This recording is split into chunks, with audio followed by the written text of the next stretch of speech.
नमस्कार छात्रों, आज हम यहाँ पर करने वाले हैं अलंकार।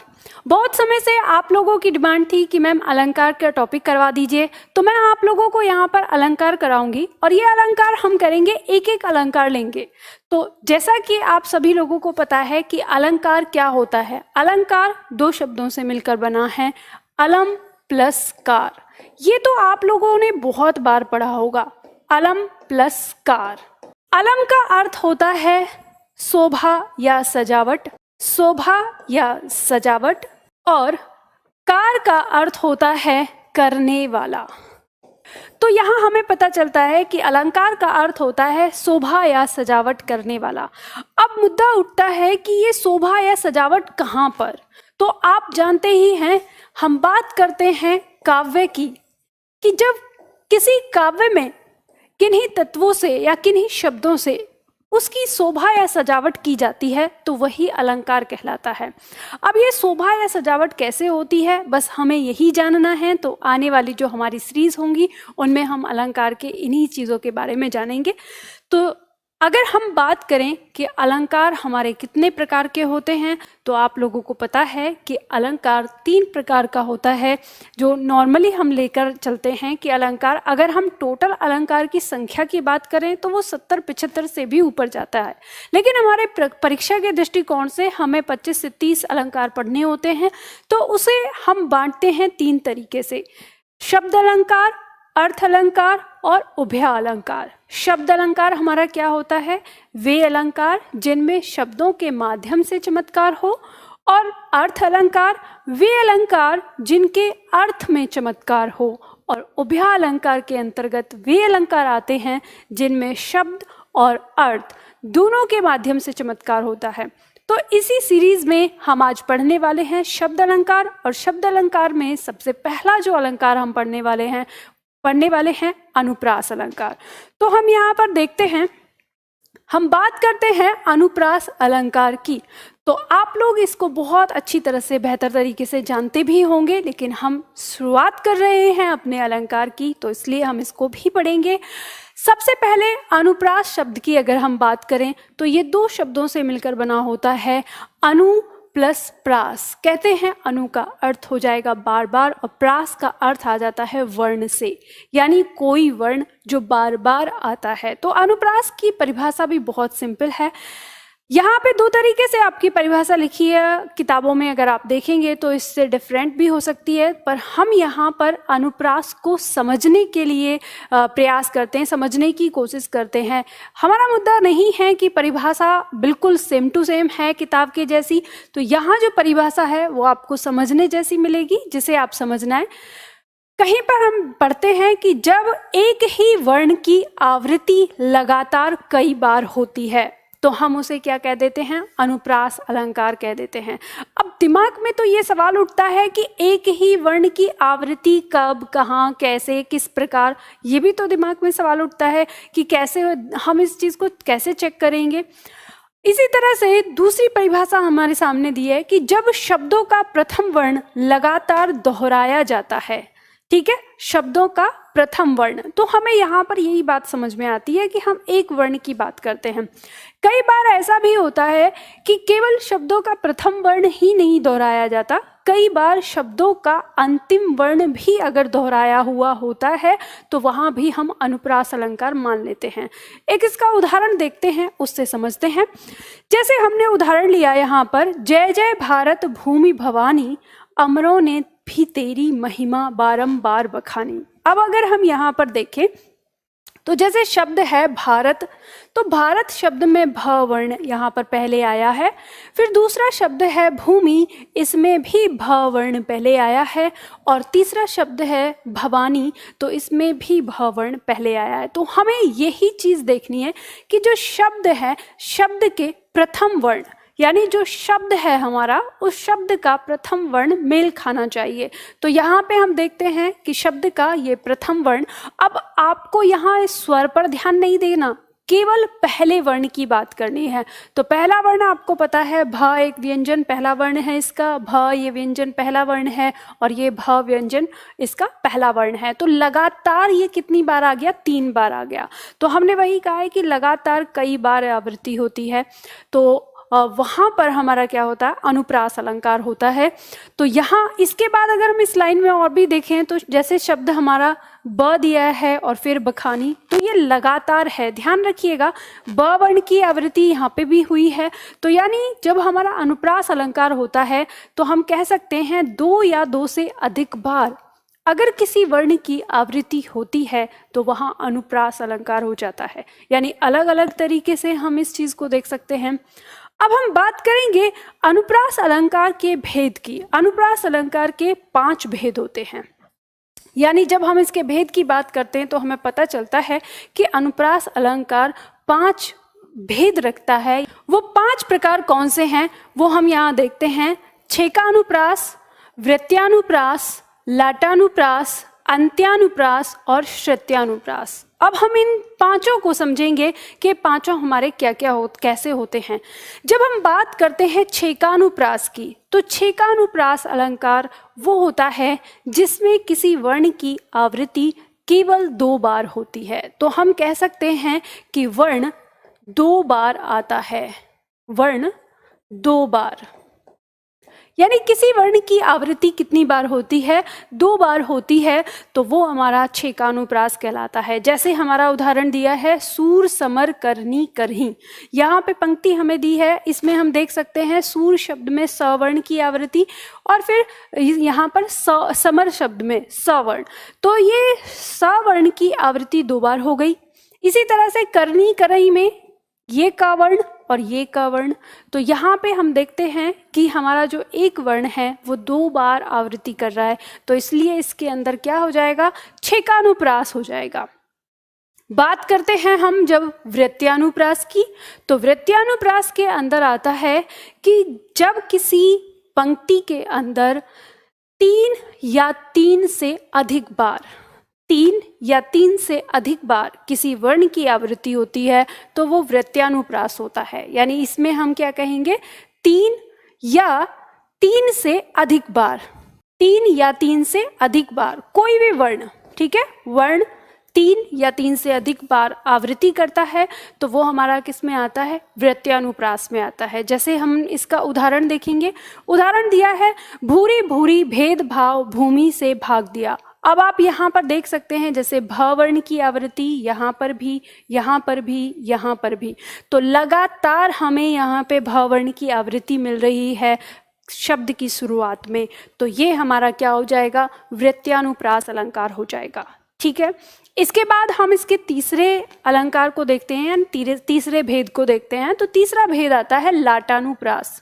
लाटानुप्रास जो हमारा होता है उसमें आवृत्ति वर्ण की नहीं बल्कि वाक्य की आवृत्ति होती है। यहाँ पर जो आवृत्ति है वो किसकी है, वाक्य की, वाक्य या उपवाक्य। यानी जो हमें आवृत्ति देखने को मिलेगी वो किसी वाक्य की या किसी उपवाक्य की आवृत्ति देखने को मिलती है, लेकिन उसमें अर्थ जो सारे शब्द हैं उन सारे शब्दों का अर्थ सेम होता है। यानी जो ऊपर लिखा है वही अर्थ नीचे भी होता है। तो यहाँ हम और उसके अर्थ में मूल परिवर्तन में, मतलब जो उसका मूल अर्थ है उसमें परिवर्तन हो जाता है। अब जब हम इसकी परिभाषा की बात करते हैं तो इसकी परिभाषा हमें कुछ इस तरह से होती है कि जब किसी पंक्ति में किसी वाक्य या उपवाक्य की आवृत्ति हो किंतु उसके शब्दों के अर्थ तो वही हों पर उसके मूल अर्थ में परिवर्तन हो जाता हो। तो बात क्या है यहाँ पे, हम इसको समझेंगे। हम इसे समझने वाली चीज़ों में ये समझ सकते हैं कि हमें एक पंक्ति की आवृत्ति मिल जाती है और पंक्ति की आवृत्ति मिल जाने पर हम देखते हैं कि ऊपर की पंक्ति में भाव थोड़ा सा अलग और नीचे की पंक्ति में भाव थोड़ा सा अलग होता है। और वो क्या कारण से, उसके जो सभी शब्द हैं सभी शब्दों का अर्थ तो वही निकलता है जो ऊपर है, लेकिन उसके पूरे अर्थ में परिवर्तन होता है। जैसे हम देखते हैं पूत कपूत तो काहे धन संचय। तो अब देखो इसको ऐसे समझ लो आप, यहाँ पे कहा है कि पूत कपूत, कपूत का मतलब होता है बुरा पुत्र। ठीक है, अगर आपका पुत्र बुरा है तो काहे धन संचय, फिर धन को इकट्ठा क्यों कर रहे हो, क्योंकि वो क्या कर देगा, धन को गवा देगा। फिर पूत सपूत, सपूत मतलब अच्छा पुत्र, तो काहे धन संचय, जब अच्छा पुत्र है तो फिर क्यों धन संचय कर रहे हो, क्योंकि वो तो अपने लिए कमा लेगा, तो आपको कोई परेशानी नहीं है, आपको कोई चिंता करने की जरूरत ही नहीं। तो यहाँ पे हम देखते हैं कि तो काहे धन संचय और तो काहे धन संचय, इस तो का अर्थ एक ही है, लेकिन रिपीट हुआ है। इस काहे का अर्थ बिल्कुल दोनों जगह सेम है। यहाँ पर धन धन इन दोनों का अर्थ सेम है, संचय संचय इन दोनों शब्दों का अर्थ सेम है। उसके बावजूद भी इस पंक्ति में अंतर है, और वो क्या अंतर है, कपूत और सपूत इन दो शब्दों की वजह से। तो बस यही अंतर होता है कि जो पंक्ति है वो ऊपर से नीचे को परिवर्तित, यानी दोनों ऊपर वाली भी पंक्ति वही होती है, नीचे वाली भी वही होती है, पर उसके मूल अर्थ में अंतर होता है, जबकि शब्दों के अर्थ में कोई अंतर नहीं होता। तो बस इतना ही है, ये थोड़ा सा हमको समझ में नहीं आता, लगता है कि पता नहीं ये मूल अर्थ में अंतर है, शब्दों में अंतर नहीं है, ये क्या चक्कर है। तो बस सिंपल सी बात ये होती है कि भाव जो पूरा निकलता है उसमें अर्थ में अंतर होता है, बाकी शब्द वही अर्थ लिए होते हैं। ठीक है, इसके बाद आता है हमारा अंत्यानुप्रास। अंत्यानुप्रास अगर हम इस शब्द को देखें तो ऐसे भी ये दो शब्दों से मिलकर बना है, अंत्य प्लस अनुप्रास। अंत्य का मतलब होता है अंतिम वाला अक्षर, तो यहाँ पे हम देखते हैं कि इसका अंतिम अक्षर, इसका अंतिम अक्षर ये रिपीट होता है, यानी ये ही हर बार जो अंतिम अक्षर होता है वो रिपीट होता है। कैसे, जैसे हम इसका उदाहरण देखें, प्रभु जी तुम दीपक हम बाती, जाकी जोत बरे दिन राती। तो अब हम देखते हैं इसमें बाती और राती, अगर इन दोनों शब्द में देखें तो इसका जो अंतिम अक्षर है आती और ये आती, ये दोनों लगातार सेम आया है। तो इस तरह से ये हमारा क्या हो जाता है, ये इसमें हमारा कौन सा अलंकार होगा, तो अंत्यानुप्रास अलंकार होगा। अब इसको देखने के बाद आप कहेंगे कि मैम इस तरह से तो हर वाक्य में हमें अनुप्रास देखने को मिल जाएगा, तो बिल्कुल देखने को मिलता है हमको। हम जानते हैं कि एक पंक्ति से अधिक, मतलब एक पंक्ति में एक अलंकार से अधिक अलंकार होते हैं, तो लगभग हमें यानी 90% या कहें 95% हमें पंक्तियों में अनुप्रास तो मिल ही जाता है, चाहे कोई सा भी अनुप्रास हो, चाहे हमारा छे का अनुप्रास हो, चाहे वृत्त्यानुप्रास हो, चाहे अंत्यानुप्रास हो। ठीक है, तो ये तो हमें लगभग सब में देखने को मिल ही जाता है। तो ये बहुत, आप इसको देखेंगे तो ये हमेशा आपको दिखता रहेगा। ठीक है, तो ये भी हमारा अंत्यानुप्रास होता है, अंतिम अक्षर की आवृत्ति होती रहती है बार बार। फिर देखते हैं हम श्रुत्यानुप्रास। श्रुत्यानुप्रास अलंकार हमारा क्या होता है, इसके अंदर त वर्ण की, यानी सॉरी त वर्ग की, वर्ण नहीं वर्ग। आपको पता है त वर्ग हमारा क्या है, तो आपको पता है त वर्ग में त, थ, द, ध और न, ये 5 वर्ण हमारे होते हैं। तो इन 5 वर्णों की ही आवृत्ति लगातार देखने को मिलती है। जैसे हमारा यहाँ पर उदाहरण दिया है, दिनांत था थे दीनानाथ डूबते, सधैनु आते ग्रह ग्वालवाल थे। अब यहाँ पे हम देख सकते हैं कि ये जो हमारी पंक्ति है, दिनांत था थे दीनानाथ, यहाँ तक केवल एक ही वर्ग की आवृत्ति हुई है, और वो है त वर्ग, यानी द न त, थ थ द न थ। तो लगातार हमारे जितने भी यहाँ पर वर्ण आए हैं वो एक ही वर्ग के हैं। किस वर्ग के हैं, वो त वर्ग के हैं। तो अधिकतर हमारा ये त वर्ग को हम माधुर्य वर्ग कहते हैं। तो परिभाषा कहती है कि जो हमारा श्रुत्यानुप्रास होता है उसमें माधुर्य वर्ग की आवृत्ति होती है। तो माधुर्य वर्ग हमारा कौन सा कहलाता है, त वर्ग कहलाता है। और त वर्ग में त थ द ध न, ये 5 वर्ण हैं हमारे, इनकी आवृत्ति होती है। तो ये हम यहाँ पर देख लेंगे। लेकिन जैसे हम इस पांचवें पर पहुंचते हैं तो हमारे दिमाग में ना एक डर सा आ जाता है कि हम ये तो बड़ा टफ हो जाएगा, सारे शब्दों में इतना अंदर घुस के देखना पड़ेगा। तो आपको परीक्षा के लिए इसमें ये डरने की आवश्यकता नहीं है। जब भी कभी आपको लगे कि पंक्ति में श्रुत्यानुप्रास हो सकता है, तो आप ये सिचुएशन कब आएगी, जब आपके ऑप्शन में 4 ऑप्शन में से किसी एक ऑप्शन में श्रुत्यानुप्रास लिखा होगा। अगर आपके ऑप्शन में लिखा हुआ है तो आप तुरंत नजर दौड़ा सकते हैं। अगर आपके ऑप्शन में श्रुत्यानुप्रास नहीं लिखा हुआ तो आपको इस परिभाषा पर दिमाग लगाने की कोई आवश्यकता नहीं है। तो परीक्षा में जब हमारे पास सामने कोई क्वेश्चन आता है तो फिर हम कैसे सॉल्व करेंगे। देखो, ये था आपका अनुप्रास अलंकार, बहुत सिंपल है, तरीके से आपने इसको समझा। अब यहाँ पे हम देख सकते हैं कि हमारी परीक्षा में अगर आए तो हम इनको कैसे सॉल्व करेंगे। तो परीक्षा में आपको कैसे अलंकार को सॉल्व करना है ये मैं आपको बताती हूँ, और आपके सामने मैं कुछ प्रश्न लेके आई हूँ, तो वो प्रश्न हम सॉल्व करते हैं। पहला प्रश्न हमारे सामने दिया है, सूर समर करनी करी प्रस्तुत पंक्तियों में कौन सा अलंकार है। और हमने ये तो अभी एग्जाम्पल के तौर पे देखा ही, लेकिन हम यहाँ पर सीखेंगे कि हमारी परीक्षा में जब ये अलंकार हमसे पूछे जाते हैं तो हमें कैसे हल करना है उनको। तो सबसे पहले जब हमें ये दिख गया प्रश्न में कि इसने हमसे अलंकार पूछा है, तो आप उस पंक्ति पे ध्यान दो ही मत। आपको कहाँ ध्यान देना है, ऑप्शन पे। आप ये देखेंगे कि ऑप्शन कौन कौन से हैं, तो 4 ऑप्शन इसमें होंगे। तो बिल्कुल आपकी कहते हैं ना, वो जो दिमाग पे बहुत ज़्यादा वजन रहता है वो तुरंत हट जाता है कि 4 ही अलंकार पे मुझको फोकस करना है। अब इसमें देख लो कि जो 4 अलंकार हैं इनमें से कौन सा वहां हो सकता है और कौन सा नहीं। सबसे पहले तो देखो कौन सा नहीं हो सकता। तो आप देखते हैं कि यहाँ दिया है लाटानुप्रास अलंकार। तो जैसे ही आप लाटानुप्रास देखते हैं तो आपको पता है अपने शॉर्ट ट्रिक में क्या बताया है कि लाटानुप्रास में क्या होता है, वाक्य या उपवाक्य की आवृत्ति होती है। तो जैसे ही आपने यहाँ देखा तो यहाँ तो कोई आवृत्ति नहीं है, तो ये कट जाएगा, ये कट गया। फिर उसके बाद आप देखेंगे श्रुत्यानुप्रास। तो जैसे यहाँ पे श्रुत्यानुप्रास दिया है तो आपके दिमाग में आएगा ना कि एक ही वर्ग की आवृत्ति होगी। तो आप यहाँ देखेंगे कि एक कौन सा वर्ग मैंने बताया, त वर्ग। तो यहाँ तो त वर्ग की कोई आवृत्ति दिखाई भी नहीं दे रही है, तो ये भी हमारा क्या है, कट जाएगा। फिर उसके बाद हम यहाँ पे आएंगे छेकानुप्रास। तो आपको पता है छेकानुप्रास में वर्ण कितना होता है, 2 बार, ठीक है।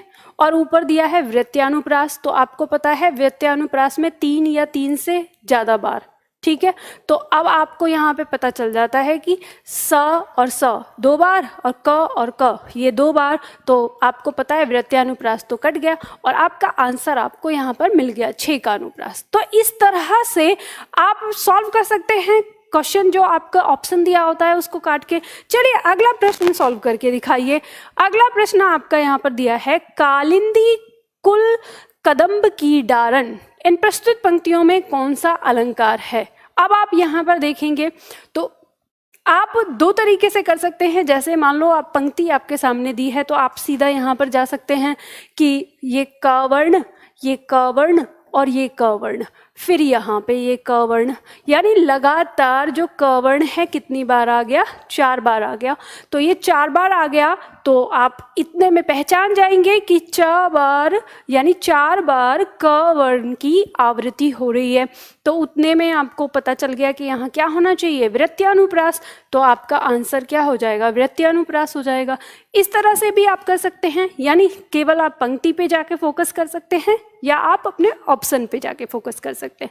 इसके बाद फिर हम देखें अगला पॉइंट हमारे सामने दिया है, लगा दी किसने आकर आग, कहाँ था तू संशय के नाग। अब यहाँ पे फिर से अलंकार पूछा है और 4 ऑप्शन आपके सामने दिए हैं, तो आप इसको ऑप्शन से चले जाइए। मान लो आप कहें कि मैम इसमें तो हमको आवृत्ति यहाँ पे कोई ऐसी वर्ण की दिखाई नहीं दे रही, बस एक वर्ण यहाँ पे दिखाई दे रहा है, ये आ और ये आ। तो यहाँ पे 2 दिया है लेकिन यहाँ पे तो कहीं पे छेका है ही नहीं, तो फिर कैसे होगा। तो आपको पता है कि यहाँ पे 2 बार ही वर्ण है तो वृत्त्यानुप्रास तो नहीं होगा, ये आप इसको काट दें। फिर आप देखेंगे कि यहाँ पर श्रुत्यानुप्रास जो हमारा त वर्ण को दिखाता है वो भी यहाँ पर नहीं है, तो ये भी कट जाएगा। फिर इसके बाद हम देखेंगे लाटानुप्रास जो वाक्य की आवृत्ति को दिखाता है, तो ये भी कट जाएगा। अब हमारे पास बची गया अंत्यानुप्रास, और आपको पता है कि यहाँ क्या है, आग, और ये नाग के बाद आग ये दिया हुआ है, तो अंतिम वर्ण जो है उसकी आवृत्ति हो रही है, तो ये अंत्यानुप्रास हो जाएगा। तो इस तरह से आप आंसर लगा सकते हैं इसमें, ठीक है। चलिए अगला प्रश्न करके देखते हैं। अगला प्रश्न आपके सामने दिया है, रघुपति राघव राजा राम प्रस्तुत पंक्तियों में कौन सा अलंकार है? फिर 4 ऑप्शन आपके सामने दिए हुए हैं, वृत्यानुप्रास, अंत्यानुप्रास, श्रुत्यानुप्रास और लाटानुप्रास। तो आप यहाँ पर आप देखते ही पहचान गए होंगे कि र र र र 4 बार र आ गया, तो इसके अंदर हमारा कौन सा अलंकार हो गया? वृत्यानुप्रास अलंकार हो गया। ठीक है, 3 से अधिक बार वाला, तो ये हमें इस तरह से पता चल जाता है। ठीक, अगला देखते हैं। अगला प्रश्न हमारा कहता है, पिया निकट जाके नाही घाम चांदनी ताही, पिया निकट जाके नाही घाम चांदनी ताही। इन प्रस्तुत पंक्तियों में कौन सा अलंकार है? जैसे ही आपने देखा ऊपर जो लिखा है वही नीचे लिखा है, और यहाँ पर हमसे अनुप्रास पूछ रहा है। आपको किसी अर्थ की आवश्यकता नहीं है, तुरंत आप एकदम से इसको क्या लगा सकते हैं? लाटानुप्रास इसका आंसर लगा सकते हैं, क्योंकि आपको पता है कि वाक्य की आवृत्ति तो कहाँ होती है? लाटानुप्रास में होती है। तो आपको पता ही है, यहाँ देख सकते हैं कि पिया निकट जाके, यहाँ दिया है पिया यानी जिसके प्रियतम उसके निकट हैं, ना ही घाम चांदनी ताही। घाम चांदनी का मतलब होता है किसी भी प्रकार की परेशानी। ठीक है, तो जिसके पिया उसके पास हैं, तो उसको किसी भी प्रकार की परेशानी जो है वो नहीं सता सकती या नहीं हो सकती। ठीक है, और पिया निकट जाके नाही यानी जिसके पिया उसके निकट नहीं है, तो घाम चांदनी ताही, उसको कोई ना कोई इस तरह की परेशानी जो भी उसके जीवन में होती हैं वो परेशानी उसको रहेंगी। तो पंक्ति का मूल अर्थ भी चेंज हो रहा है, लेकिन शब्दों का अर्थ बिल्कुल सेम टू सेम है। तो इसमें हमारा अलंकार कौन सा हो जाता है? लाटानुप्रास। आपको अर्थ पे जाने की कोई आवश्यकता ही नहीं, आपकी परीक्षा में आ गया, आपका उद्देश्य आंसर निकालना, और आंसर आपने ये निकाल लिया कि पंक्ति जो आपकी रिपीट होती है, तो इसी से आपको पता चल जाता है कि क्या है, हमारा लाटानुप्रास है। आगे देखते हैं। अगली पंक्ति में हमारा दिया है, नाथ सकल सुख साथ तुम्हारे, प्रस्तुत पंक्तियों में कौन सा अलंकार होगा? अब हम यहाँ पर देखेंगे, ऑप्शन दिया है हमारे सामने, वृत्यानुप्रास, श्रुत्यानुप्रास, छिकानुप्रास और लाटानुप्रास। तो हम पंक्ति के अंदर अगर जाकर चेक करते हैं, तो पहले हम देखते हैं भाई स, यहाँ पे स, यहाँ पे स, यानी जो स वर्ण है वो कितनी बार आ गया? 3 बार आ गया। तो 3 बार वाला जो हमारा 3 वर्ण की आवृत्ति वाला जो अलंकार होता है वो क्या होता है? वृत्यानुप्रास होता है। आसानी से आप इसको लगा सकते हैं। ठीक है, ऑप्शन से अगर जैसे जाते हैं, अब आपको पता है कि श्रुत्यानुप्रास त वर्ण नहीं है, तो ये कट जाएगा। छेकानुप्रास कैसे कट गया? क्योंकि 3 बार आवृत्ति हो गई, तो छेकानुप्रास नहीं है, और इसकी आवृत्ति यानी पंक्ति की आवृत्ति नहीं है, तो लाटानुप्रास कट गया। तो इस तरह से आप इसको देख सकते हैं और आपको ये पता चल सकता है। अगला प्रश्न देख लेते हैं। एक और प्रश्न दिया है, राम भजन जो करत नाही भव बंधन भयताही, राम भजन जो करत नहीं भव बंधन भयताही। अब देखो, यहाँ जैसे ही पंक्ति आपकी रिपीट हुई, आपको तुरंत पता चलता है, और नीचे आपको वही अनुप्रास के भेद दिए हुए हैं, तो आप आसानी से इसको पता कर सकते हैं कि पंक्ति रिपीट, तो ये हमारा आंसर क्या हो जाएगा? लाटानुप्रास। इसमें कहीं कुछ ऐसा है ही नहीं कि जो चीज़ आपको न समझ में आए, तो आसानी से आप इसको कर सकते हैं। राम भजन जो करत नाही, यानी राम का भजन जो नहीं करते हैं, भव बंधन भयताही, ये जो भव सागर से उबरने और निकलने का जो बंधन है या डर है, उन्हीं को तासता है, मतलब सताता है, डराता है। और राम भजन जो करत, जो राम का भजन करते हैं, नहीं भव बंधन भयताही, और ये जो संसार का भव बंधन, भव सागर से निकलने का जो भय है, जो डर है, वो नहीं सताता उन्हें। किन्हें? जो राम का भजन करते हैं। पंक्ति हमारी 2 दी हैं, दोनों ही पंक्ति का मूल अर्थ अलग अलग है, किंतु आने वाले शब्दों का अर्थ, सारे शब्दों का वही सेम अर्थ है, बिल्कुल जो ऊपर है वही नीचे है। तो ये पंक्ति हमारी क्या हो जाती है? लाटानुप्रास हो जाती है। और हम इस तरह से अनुप्रास अलंकार के सारे भेद को भी कर सकते हैं। और किस तरह से हमारी परीक्षा में जो प्रश्न आते हैं, हमारी परीक्षा में जो पूछा जाता है, हम उसे भी आसानी से कर सकते हैं।